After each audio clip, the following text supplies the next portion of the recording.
Hello दोस्तों, ubiquitous study में आपका स्वागत है। आज की करंट न्यूज है 78वीं विश्व स्वास्थ्य सभा ने किस तिथि को विश्व सर्वाइकल कैंसर उन्मूलन दिवस के रूप में घोषित किया है। तो दोस्तों इसका सही उत्तर हो जाएगा 17 नवंबर के रूप में जो है घोषित किया गया है, यानी कि ऑप्शन ए इसका सही हो जाएगा। आइए इसको हम लोग डिटेल्स में देख लेते हैं।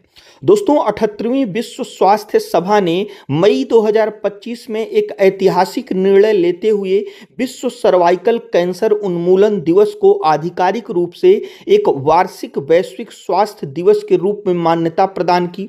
इस घोषणा के बाद 17 नवंबर 2025 को दुनिया भर में पहली बार इसे आधिकारिक तौर पर मनाया गया।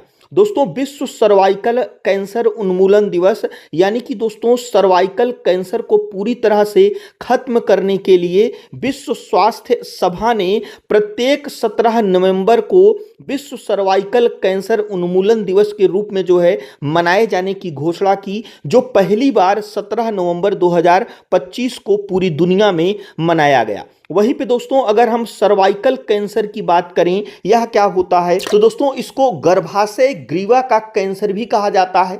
महिलाओं के गर्भाशय के निचले हिस्से में विकसित होता है, जो योनि से जुड़ता है। इसका मुख्य कारण ह्यूमन पेपिलोमा वायरस यानी कि HP वायरस के कारण जो है यह संक्रमण होता है। यह कैंसर जानलेवा हो सकता है, लेकिन समय पर HPV टीकाकरण, नियमित जांच और शुरुआती इलाज से इसे पूरी तरह से जो है रोका और ठीक किया जा सकता है। इसी प्रकार से दोस्तों अगर हम इसके पृष्ठभूमि और महत्व की बात करें तो यद्यपि सर्वाइकल कैंसर उन्मूलन के लिए वैश्विक रणनीति की शुरुआत 17 नवंबर 2020 को विश्व स्वास्थ्य संगठन द्वारा की गई थी, लेकिन इसे एक समर्पित आधिकारिक वैश्विक दिवस का दर्जा 2025 में ही मिला। यह दिवस इस दृष्टि से अत्यंत महत्वपूर्ण है क्योंकि सर्वाइकल कैंसर दुनिया का पहला ऐसा कैंसर है जिसे वैज्ञानिक रूप से और वैश्विक संकल्प के साथ पूरी तरह समाप्त करने का जो है लक्ष्य रखा गया है। इसी प्रकार से दोस्तों अगर हम 17 नवंबर 2025 को जो सर्वाइकल कैंसर उन्मूलन दिवस मनाया गया,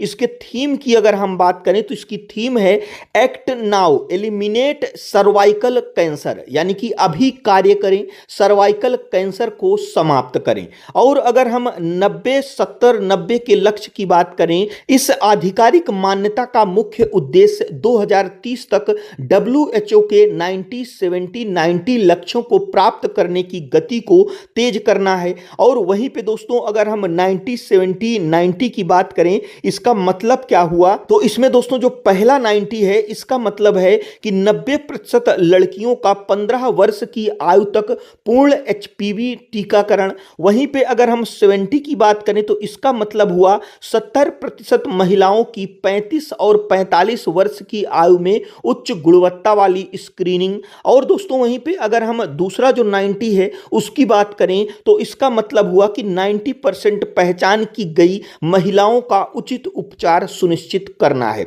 इसी प्रकार से अगर हम इसमें भारत की प्रासंगिकता की बात करें तो दोस्तों भारत में महिलाओं के बीच यह दूसरा सबसे घातक कैंसर है। सरकार ने हाल के वर्षों में टीकाकरण और स्क्रीनिंग पर जोर दिया है। भारत द्वारा विकसित पहली स्वदेशी HPV वैक्सीन सर्वावैक इस दिशा में एक बड़ी उपलब्धि है। 2025 से मिली यह आधिकारिक मान्यता अब वैश्विक और राष्ट्रीय स्तर पर स्वास्थ्य नीतियों को और अधिक सुदृढ़ करेगी तथा जन जागरूकता फैलाने में एक मील का पत्थर साबित होगी। इसी प्रकार से दोस्तों यह हमारा आज का करंट अफेयर्स था। जो हमारा आज का क्वेश्चन है वह है QS एशिया विश्वविद्यालय रैंकिंग 2026 में किस विश्वविद्यालय ने प्रथम स्थान प्राप्त किया। तो इसमें से कौन सा ऑप्शन सही है हमें कमेंट बॉक्स में जरूर बताइएगा। और दोस्तों यदि वीडियो यूजफुल लगा हो तो हमारे चैनल को जरूर सब्सक्राइब करिएगा। वीडियो देखने के लिए आपका बहुत बहुत धन्यवाद।